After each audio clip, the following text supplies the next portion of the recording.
Olimpijski stadion v Londonu je gostil prvo tekmo, odkar je postal novi dom West Ham Uniteda. Na zgodovinskem obračunu, ki ga je spremljalo kar 54.000 gledalcev, so bili prvi gostje nogometaši Domžal, ki so v London pripotovali z lepo popotnico. Na prvi tekmi tretjega kroga kvalifikacij za Evropsko ligo so člana angleške Premier lige v Ljubljanskih Stožicah premagali z 2-1.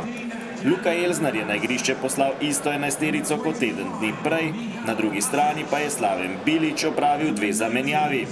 V vratih je namesto Adriana začel Darren Randolph, v obrambi pa je od prve minute zaigral Rhys Oxford, kar je spremenilo sestavo zvezdne vrste, iz katere je izpadel Pedro Obiang.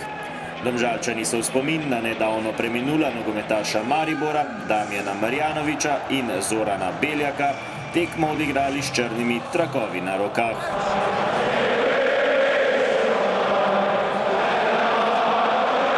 Obračun so pred razprodanim stadionom začeli nogometaši West Hama, ki so imeli v uvodu kar glasno podporo s tribun, in to so znali unovčiti že v 8. minuti, ko so prišli tudi do vodstva. Noble je takole na levi strani našel Valencijo, slednji je pregraval v kazenskem prostoru, na koncu podal do Sama Byrama, ta je v sredini našel povsem osamljenega Kujateja in West Ham je prišel do vodstva z 1-0, navdušenje domačih navijačev in skupni izid 2-2, ob katerem bi napredovali Angleži. Toda Domžalčani so znali odgovoriti, Alvir je takole našel Manceja, slednji pa je bil v prepovedanem položaju.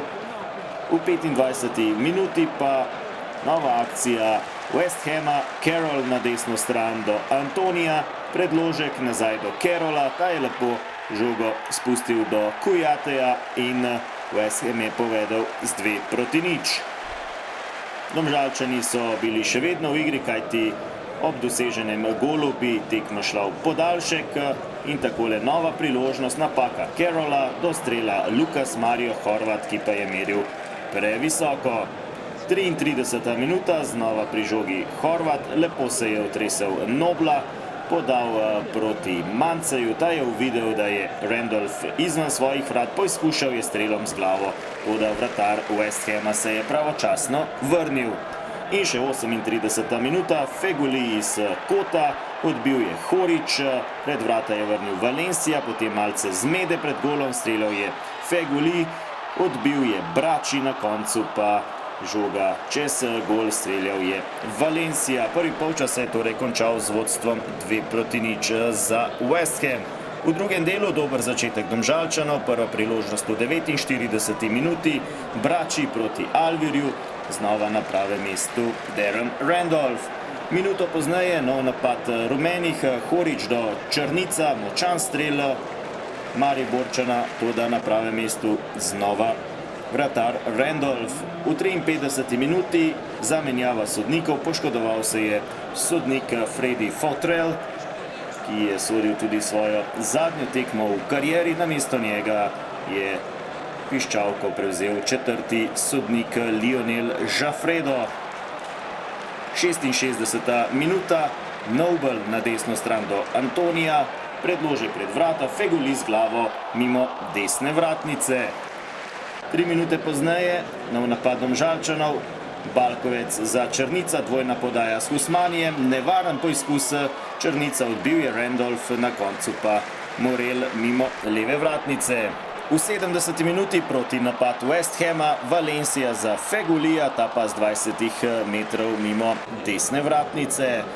8 minut pozneje poizkus Zenija Husmanija, na pravem mestu vratar Randolph in v 81. minuti še proti napad West Hama, Noble z imenitno podajo do Fegulija, ta je znotraj kazenskega prostora streljal ob bližnjo vratnico in postavil končni izid West Ham Il Domžale 3-0. momento v prvem polčasu, v drugem polčasu, kjer bi veliko bolje lahko izkoristili žoge, ki smo si jih pripravili. V nekih momentih veliko komplicirali, ko bi morali ostati zelo enostavni in seveda bi konstantno v situacijah, kjer bi nasprotnik lahko prišel do zadetka, tako da enostavno premalo danes, da bi kakršnokoli upanje obstajalo. West Ham se je torej v zadnji krog kvalifikacij za Evropsko ligo uvrstil s skupnim izidom 4-2. Domžalčani so evropsko pot, ki se bo na številnih področjih zapisala v zgodovino kluba, sklenili 4 zmagami, remijem in porazom. Sedaj se bodo popolnoma osredotočili na domače prvenstvo, kjer jih že v nedeljo čaka gostovanje pri velenjskemu Rudarju.